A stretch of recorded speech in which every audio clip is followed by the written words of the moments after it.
Welcome dear rockers, आज की adventure movie forbidden land in the underworld में आपका स्वागत है। और ये पूरी की पूरी मूवी समुद्री एडवेंचर से भरी पड़ी है, इसलिए एंड तक जरूर देखिएगा। मूवी की शुरुआत समुद्र के बीच एक शिप में होती है, जहाँ पर कुछ पायरेट्स सोने का कवच पहने हुए एक आदमी पर अटैक कर देते हैं। लगता है ये पायरेट्स का सरदार है। वो पायरेट्स को वार्न करता है कि अपने सरदार पर अटैक करके तुम अच्छा नहीं कर रहे हो, तुम जिंदा नहीं बच सकते। तभी एक छोटा लड़का बहुत घबराकर इन्हें छुप कर देखता है। एक पायरेट कहता है कि आपने समुद्र के नीचे पाताल लोक की शक्ति को बाहर न निकालकर बड़ी गलती कर दी है, आपने हमें धोखा दिया है। ये कहकर वो सरदार को शूट कर देता है और फिर सरदार समुद्र में गिर जाता है। दरअसल ये पायरेट्स कई साल से पाताल लोक में बंद पड़ी शक्ति को अपने फायदे के लिए इस्तेमाल करने की कोशिश कर रहे हैं, लेकिन सरकार ने इसका साथ नहीं दिया, इसलिए वे सरदार को मार डालते हैं। वो छोटा लड़का भी समुद्र में कूद जाता है। तभी गॉडजिला जैसा बड़ा क्रिएचर शिप के पास आता है। अब सभी घबरा जाते हैं, लेकिन वो समुद्र की गहराइयों में कहीं गायब हो जाता है। कई साल बाद एक गांव को दिखाते हैं, जहां सारे घर समुद्र पर तैर रहे होते हैं। ये गांव अपनी हर जरूरत के लिए समुद्र पर निर्भर है। एक जवान लड़का अपने कपड़े उतारकर गांव के किसी उत्सव में भाग लेता है, फिर वो वहाँ की पवित्र जल को पीता है और सभी के साथ समुद्र में जाता है। और यही हमारी मूवी का हीरो है, जिसका नाम है हेसंग। इस गाँव के लोगों का रोजगार ये है कि वे समुद्र की गहराइयों में जाकर वहाँ पड़ी हुई पुरानी और कीमती चीजें निकालकर बाहर बेचते हैं, और इसी तरह पूरा गाँव अपना गुजारा करता है। हेसंग पहली बार इस काम के लिए निकला हुआ है। हेसंग के पापा कहते हैं कि तुम्हें और ट्रेनिंग की जरूरत है, पर हेसंग कहता है कि वो सब कुछ मैं देख लूंगा पापा, फिक्र मत कीजिए। ये कहकर वो समुद्र में कूद जाता है। अब समुद्र तल पर बड़ी बड़ी मछलियां, टूटे हुए शिप के कुछ पार्ट्स वगैरह देखकर हीरो हैरान हो जाता है। तभी नीचे से भंवर जैसा कुछ ऊपर आता है, पर हेसंग बच जाता है। दूसरी ओर उसके साथ ही टूटे हुए शिप के कुछ बॉक्सेस, लोहे की चीजें और भी काफी सारी चीजें निकालकर बाहर अपने शिप में लौटाते हैं। हेसंग नहीं आता और उसके पापा टेंशन होते हैं। हेसंग तो अंदर खजाना ढूंढ रहा होता है, जिससे कि वो जल्द ही अमीर बन जाए और उसको रोज रोज खजाने की तलाश न करनी पड़े। तभी उसको एक गोल्ड प्लेट दिखती है। हेसंग उसमें से थोड़ा काट कर रख लेता है। अब उस गोल्ड प्लेट की शक्ति हेसंग के अंदर जाने लगती है, लेकिन हेसंग उसको सीरियसली नहीं लेता और शिप की ओर लौट रहा होता है। तभी गॉडजिला उसका पीछा करता है और उसको पकड़ लेता है, लेकिन उसे कुछ नहीं करता। हेसंग खुद को छुड़ाने की कोशिश करता है, लेकिन बेहोश हो जाता है। तभी हेसंग के पापा आकर उसको एक रस्सी देते हैं और ऊपर जाने को कहते हैं। अब हेसंग आधी बेहोशी में होता है और गॉडजिला फिर से अटैक करता है। हेसंग किसी तरह बचकर पानी से ऊपर आ जाता है, लेकिन अब वो अपनी शिप से बहुत दूर होता है और उसके सामने होता है गॉडजिला। अब मैं क्या करूं, ये सोचकर वो वहीं पर तैर रहा होता है। अब एक नई मुसीबत खड़ी हो जाती है कि एक पायरेट शिप भी वहां पर आ जाता है। अब उससे बचने के लिए वे सभी हेसंग को छोड़कर अपने शिप की ओर चले जाते हैं। हेसंग देखता है कि पायरेट शिप उसके बहुत पास आ चुका है, वो कुछ नहीं कर पाता और पायरेट्स उसको पकड़कर अपनी शिप पे लेके जाते हैं। वे हेसंग को एक कमरे में बंद कर देते हैं। तभी पायरेट शिप की कैप्टन वहां पर आती है, जिसका नाम वेंजा है। वो हेसंग को चेक करती है और उसके हाथ का टैटू देखकर बिल्कुल चौंक जाती है, क्योंकि वो पायरेट्स का सिंबल होता है। फिर हेसंग के पास एक गोल्ड प्लेट देकर पूछती है कि तुम तो साधारण इंसान लगते हो, फिर तुम्हें गोल्ड प्लेट कहां से मिला? वो बताता है कि समुद्र की गहराई में मुझे गोल्ड मिला। अब वेंजा जरा सीरियस हो जाती है और हेसंग को स्टोर रूम में बंद करने का ऑर्डर देती है। वे हेसंग को स्टोर में बंद कर रखते हैं, जहां पर एक खूबसूरत लड़की भी होती है। यही मूवी की हीरोइन है, जिसका नाम है ज़ेबा। जब हेसंग को होश आता है तो ज़ेबा पूछती है कि तुम्हें यहाँ पर क्यों लाया गया है? मैं तो समुद्र के नीचे वाले पाताल लोक को देखने आई हूँ, जहाँ पर एक बहुत ही शानदार शहर है। सुना है वहाँ बहुत ज्यादा शक्ति छुपी हुई है। इस पर हेसंग को एक फ्लैशबैक याद आता है। हेसंग के पापा कहा करते थे कि समुद्र तल के नीचे पाताल है, जहाँ बहुत बड़ा ट्रेजर है, तुम्हें किसी तरह उसको ढूंढ निकालना है। अब हेसंग को यकीन हो जाता है कि उसके पापा सच कहते थे। वो बुजुर्ग जो हेसंग के साथ रहते थे वो उसके पापा नहीं है, बल्कि उन्होंने हेसंग को छोटी उम्र से पाला था। ज़ेबा कहती है कि तुम किसी तरह मेरी रस्सी खोल दो, फिर मैं तुम्हें खोल दूंगी, हम दोनों बचकर अपने रास्ते से निकल जाएंगे। हेसंग बड़ी मुश्किल से उसकी रस्सी खोल देता है और वो भी हेसंग को छुड़ा देती है। दोनों कमरे से फिर बच निकलते हैं। अब हेसंग उस शिप में ट्रेजर ढूंढने लगता है, ताकि वो कोई कीमती चीज अपने गांव लेके जाए और सभी को खुश करे। तभी वो एक सीक्रेट रूम में जाता है, जहाँ पर उसकी गोल्ड प्लेट रखी हुई है। वो गोल्ड प्लेट उठा लेता है। दूसरी ओर ज़ेबा गलत जगह पहुंच जाती है, जहाँ सभी शराब पी रहे होते हैं और वो ज़ेबा को पीने को कहते हैं। ज़ेबा उनसे बड़ी मुश्किल से बचकर शिप के डेक पर आ जाती है। वहाँ सभी उसे समुद्र में कूद जाने को कहते हैं। अब ज़ेबा घबराकर वहीं खड़ी रहती है। तभी हेसंग अचानक आकर ज़ेबा को भी साथ लेकर समुद्र में कूद पड़ता है। दोनों एक छोटी बोट में चढ़ जाते हैं। तभी वेंजिया हेसंग की पीठ पर एक तीर चलाती है और अपने आदमियों को डांटती है कि उन्हें बचने क्यों दिया। अगली सीन में दिखाते हैं तो ज़ेबा और हेसंग बोट में जा रहे होते हैं और ज़ेबा हेसंग के घाव पर मरहम लगा रही होती है। दर्द के मारे हेसंग तड़पने लगता है। ज़ेबा कहती है कि यहाँ पास में मेरा एक सीक्रेट आइलैंड है, जब तक तुम ठीक नहीं हो जाते हम वहीं पर रुकेंगे। आधी बेहोशी में हेसंग भी मान जाता है। हेसंग अपने गोल्ड प्लेट दिखाकर कहता है कि इसी की वजह से वेंजिया मुझे मारने से कतरा रही थी। क्या इसके बारे में तुम कुछ जानती हो? अब गोल्ड प्लेट पर बने सिंबल को देखकर ज़ेबा अंदाजा लगाती है कि ये पाताल लोक का गोल्ड है। हम दोनों मिलकर उस ट्रेजर को ढूंढेंगे, ठीक है? पर पहले तुम्हारे घाव बढ़ जाए उसके बाद। अब इनकी बातों के बीच उनकी बोट के सामने एक बर्फ की दीवार खड़ी दिखती है। हेसंग थोड़ा घबरा जाता है, पर ज़ेबा कहती है कि डरो मत, ये सिर्फ बर्फ की दीवार है, उस पर मेरा ही आइलैंड है। लेकिन कोई भारी इंसान उस आइलैंड में कदम नहीं रख सकता। लेकिन तुम डरो मत, मेरे पास एक लिक्विड है जिसकी मदद से तुम आइलैंड के अंदर जा सकते हो। पर हेसंग दर्द के मारे कुछ भी कह नहीं पाता। अब दोनों एक बर्फीली जगह पर पहुंचते हैं। इतनी ठंड हेसंग से बर्दाश्त नहीं हो पाती और वो कहता है कि मैं तो फ्रीज होने वाला हूँ। तभी ज़ेबा हेसंग को अपने पास रखा हुआ एक लिक्विड देती है और खुद भी पीती है। वो कहती है कि इससे हमारे शरीर का तापमान बढ़ेगा और ठंड महसूस नहीं होगी। ये कहकर हेसंग को गले लगा लेती है और कहती है कि अबे सो मत जाना वरना मर जाओगे, समझे? फिर ज़ेबा उसे समुद्री राजा और पाताल लोक की कहानी सुनाती है, ताकि वो जागा रहे। कहानी सुनते सुनते वे बर्फीली जगह को पार करके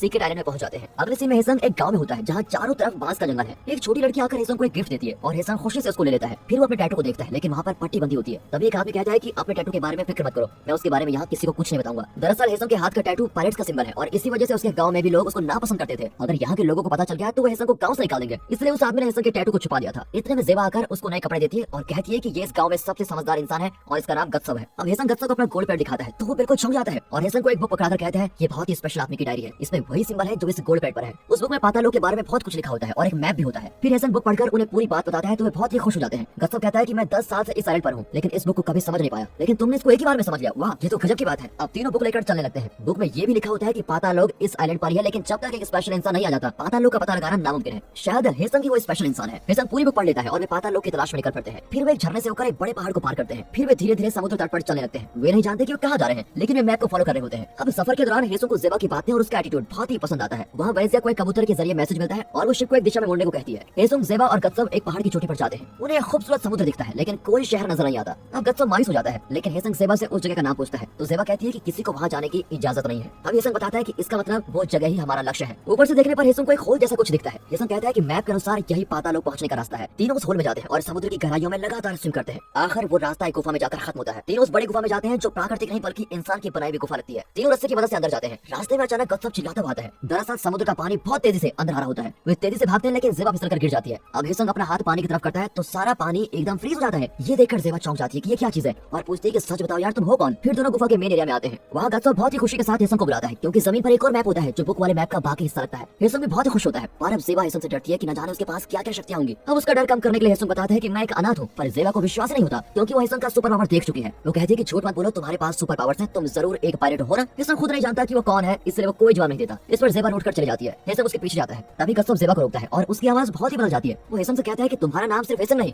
बल्कि वैन हेसंग है, तुम्हारे पिता पायरेट्स के सरदार थे। और तभी हेसंग को एक विजुअल दिखता है जिसमें हेसंग छोटा बच्चा है और उसके पिता वही सरदार है जो मूवी की शुरुआत में दिखाए गए थे। और जो लड़का छुपकर सरदार और पायरेट्स को देख रहा था वही हेसंग था। अब हेसंग को सब कुछ साफ साफ पता चल जाता है। हेसंग हैरान होता है कि ये सब गत्सब को कैसे पता चला। गत्सब बताता है कि मैं भी एक पायलट हूँ और तुम्हारे पिता की पायलट आर्मी में था, इसलिए मैं तुम्हारे बारे में इतना कुछ जानता हूँ। दरअसल गत्सब ने हेसंग के टैटू और गोल्ड प्लेट को देखकर पता लगा लिया था कि ये उनके पुराने सरदार का बेटा है। अब हेसंग उस पर गुस्सा होता है कि आप सिर्फ पाताल लोक की शक्ति के लिए हमारे पीछे आए हैं, पर वहाँ से चला जाता है। दरअसल सबका ये विश्वास है कि पाताल लोक में इस दुनिया पर राज करने की शक्ति बसी हुई है, इसलिए कई जमाने से पायरेट्स पाताल लोक की शक्ति को पाने की कोशिश कर रहे हैं। जब हेसंग गुफा से बाहर निकलता है तो पायरेट्स गांव वालों को मार रहे होते हैं। वैसे भी वहीं पर होती है। अब गत्सब पायरेट्स को रोकता है और कहता है ये तुम लोग क्या कर रहे हो। तभी सारे पायरेट्स गांव वालों को मारना बंद करके गत्सब के आगे सर झुकाते हैं। ज़ेबा बहुत शौक होती है क्योंकि इतने साल से वो गत्सब को एक साधारण इंसान समझ रही थी और ये तो पायरेट्स का सरदार निकला। उसने पायरेट्स को मैसेज भेजकर यहाँ पर बुलाया था। ये सब जानकर हेसंग समझ जाता है कि पाताल लोक को ढूंढने के लिए ही गत्सब इतने साल से गांव में रह रहा था। अब गांव के लोग जान जाते हैं कि हेसंग भी पायरेट का ही बेटा है और वो उसको घेर लेते हैं। छोटे बच्चे उस पर पत्थर फेंककर उसे गांव से निकल जाने को कहते हैं। ज़ेबा भी उसे स्वीकार नहीं करेगी और वो अपने पुराने गांव में भी नहीं जा सकता। अब और कोई रास्ता न पाकर वो गत्सब के शिप में जाता है और उससे पूछता है कि मेरे पिता की मौत कैसे और क्यों हुई। गत्सब बताता है कि तुम्हारे पिता ने पाताल लोक का पता लगा लिया था लेकिन उन्होंने हमें बताने से इनकार कर दिया। पायरेट्स के पीछे कोई रहस्य नहीं होना चाहिए लेकिन उन्होंने पायरेट्स का नियम तोड़ दिया था, इसलिए हमने उन्हें खत्म कर दिया। अब ये सुनकर हेसंग बहुत ही इमोशनल हो जाता है लेकिन कोई फैसला नहीं कर पाता। अब लालची गत्सब हेसंग को कन्विंस करने की कोशिश करता है कि तुम एक पायलट हो और पाताल लोक की शक्ति से तुम दुनिया के राजा बन सकते हो। अभी हेसंग बहुत ही उलझा हुआ होता है और चिल्लाने लगता है। उसकी शक्ति से पीछे रखा हुआ टैंक टूट जाता है। उसके पिता पायरेट्स के सरदार थे इसलिए उसमें भी उनकी शक्ति होती है। अब गत्सब को विश्वास हो जाता है कि हेसंग उन्हें पाताल लोक ले जा सकता है। आखिर हेसंग भी उसकी बात मान ही जाता है। दूसरी ओर गांव में पायरेट्स अटैक से एक बुजुर्ग की जान चली जाती है और पूरा गांव शोक मना रहा होता है। पर ज़ेबा हेसंग के बारे में सोचती रहती है। वो हेसंग के गांव जाकर उसके पिता से मिलती है जिन्होंने हेसंग को बड़ा किया था। वो हेसंग से बहुत प्यार करते हैं लेकिन गांव वाले उन्हें हेसंग से संबंध तोड़ देने को कहते हैं क्योंकि वो एक पायलट है। वो गांव वालों को समझाते हैं कि हेसंग पायलट का बेटा हो सकता है लेकिन बचपन से लेकर आज तक वो इस गांव में पला बड़ा हुआ है, इसलिए वो पायलट नहीं है। अब गांव वाले भी दुविधा में पड़ जाते हैं कि गत्सब जैसे पावरफुल पायलट की टीम से लड़कर हेसंग को कैसे छुड़ाया जाए। तभी हेसंग के पिता कहते हैं कि मैं अपने बेटे को बचाने जा रहा हूँ, जो मेरे साथ आना चाहता है आ सकता है। वहाँ गत्सब और हेसंग को समुद्र तल पर एक मैप मिलता है जिसकी वजह से पाताल लोक को खोलकर उसकी शक्ति को निकाला जा सकता है। अब सभी पायलट हेसंग को अपना सरदार मान लेते हैं। वे उसके आगे एक बाल्टी में पानी रखते हैं और वो अपनी शक्ति से पानी में भंवर पैदा करता है। उसी वक्त समुद्र में भी भंवर उठता है। सब उसकी शक्ति से बहुत खुश होते हैं। तभी एक फिशिंग शिप उनकी ओर आता है। वह हेसंग के पिता का शिप है जिसमें हेसंग के फ्रेंड्स भी आए होते हैं। वे कहते हैं कि हम सब तुम्हें लेने आए हुए हैं। तभी ज़ेबा भी आकर कहती है कि पायलट की ड्रेस पहन ली तो पायलट बन जाओगे क्या, तुम कोई पायलट वायलट नहीं हो समझे, तुम मेरे साथ चलो। अब हेसंग इमोशनल होकर कहता है कि मैं पायलट्स के सरदार का बेटा हूँ, मुझे किसी भी गांव में स्वीकार नहीं किया जा रहा है और अब यहाँ मेरा घर है और ये मेरा परिवार है। ये सुनकर ज़ेबा और हेसंग के फ्रेंड्स बहुत दुखी होते हैं। तभी हेसंग के पिता उसके शिप में आते हैं और कहते हैं तुमने अभी तक छोटा मोटा ट्रेजर ढूंढना भी नहीं सीखा है, मैं तुम्हें ट्रेन करूंगा, तुम हमारे साथ चलो। तभी हेसंग को लेने उसके गांव से 10-20 शिप आते हैं। गांव वालों का प्यार देखकर वो अपने पिता को गले लगाकर रोता है कि मैं अभी आपके साथ चलूंगा। बाप बेटा पायलट शिप से निकलने जाते हैं कि अचानक गत्सब हेसंग के पिता को शूट कर देता है। वो कहता है कि तुम्हारे असली पिता को भी मैंने शूट किया था और अब इन्हें भी इसी गन से शूट करना पड़ा, लगता है ये गन तुम्हारी फैमिली के लिए बनी है। इस पर हेसंग को बहुत गुस्सा आता है और दोनों पक्षों में घमासान लड़ाई होती है। गत्सब स्पेशल सूट पहनकर समुद्र में कूद जाता है और पाताल लोक की खोज करता है। हेसंग के पिता नहीं चाहते कि पाताल लोक की शक्ति गत्सब के हाथ लगे, इसलिए उन्होंने उस शक्ति को मिटाने की कोशिश की थी। अब गत्सब हेसंग की शक्ति से पाताल लोक की शक्ति को पाने की कोशिश कर रहा है। लड़ाई के बीच ज़ेबा छुप जाती है लेकिन वेनेजा उस पर अटैक करती है। हेसंग आखिर वेनेजा से लड़ता है लेकिन अब उसकी कोई भी पावर काम नहीं करती। वेनेजा हंसकर कहती है कि अब तुम एकदम जीरो हो, ये कहकर वो हेसंग पर झपट पड़ती है लेकिन ऐन वक्त पर गॉडजिला वेनेजा को पकड़कर समुद्र में लौटाता है। ये देखकर सभी घबरा जाते हैं, लगता है ये गॉडजिला भी हेसंग की पावर है। फिर इनका शिप भंवर में फंस जाता है। तभी हेसंग पाताल लोक में कूदने की कोशिश करता है। ज़ेबा उसको रोकती है लेकिन हेसंग कहता है मुझे अपने पिता की मौत का हिसाब चुकाना है। ये कहकर पाताल लोक में कूद पड़ता है। नीचे सब कुछ एकदम शांत होता है। गत्सब एक जगह पर खड़ा होता है और वहाँ की शक्ति को अपने अंदर समेट रहा होता है। उसका शरीर भी गोल्ड में बदलने लगता है और अगर इसे पूरी शक्ति मिल गई तो ये दुनिया पर राज कर सकेगा। अब वो अपनी शक्ति से उस जगह को फ्रीज कर देता है और इस वजह से समुद्र और शिप भी फ्रीज हो जाते हैं। हेसंग गत्सब के पास भी नहीं जा पाता। किसी तरह उठकर वो फ्रोजन शिप को तोड़ने की कोशिश करता है लेकिन अब उसके पास इतनी शक्ति नहीं होती। गोल्ड प्लेट हाथ में लिए वही बेहोश हो जाता है। कुछ ही देर में गोल्ड पिघलकर उसके हाथ में चढ़ने लगता है क्योंकि ये उसकी उसके पिता की कवच का सोना है। हेसंग के हाथ पर भी वो कवच बन जाता है। अब हेसंग में नई शक्ति आ जाती है और वो एक मुक्के से बर्फ को तोड़ लेता है। फिर धीरे धीरे पूरी बर्फ टूट जाती है। इस वजह से कच्छप की गोल्ड पावर कम होने लगती है और बर्फ के बड़े बड़े टुकड़े उस पर गिरते हैं और वो मर जाता है। अगले सीन में ज़ेबा और हेसंग के फ्रेंडशिप में होते हैं और उनको बहुत सारा सोना मिलता है। वे सब बड़े खुश होते हैं, लेकिन ज़ेबा हेसंग की राह देखती रहती है और तभी हेसंग पानी से बाहर निकलता है। उसको देखने के बाद ही ज़ेबा को तसल्ली होती है। अब सभी खुशी खुशी शिप में लौट रहे होते हैं। ज़ेबा हेसंग से कहती है कि मुझे अभी एक राइड पर जाना है। ये कहकर वो तुरंत समुद्र में कूद जाती है। हेसंग को भी तसल्ली होती है कि उसने पाताल लोक की शक्ति को नष्ट कर दिया है और अब कोई उस शक्ति का गलत इस्तेमाल नहीं कर सकता। वो खुशी से समुद्र की खूबसूरती को निहारा होता है। तभी ज़ेबा समुद्री गॉडज़िला पर मजे से राइड कर रही होती है। और दोस्तों, इसी के साथ ये फैंटास्टिक मूवी यहाँ पर खत्म होती है।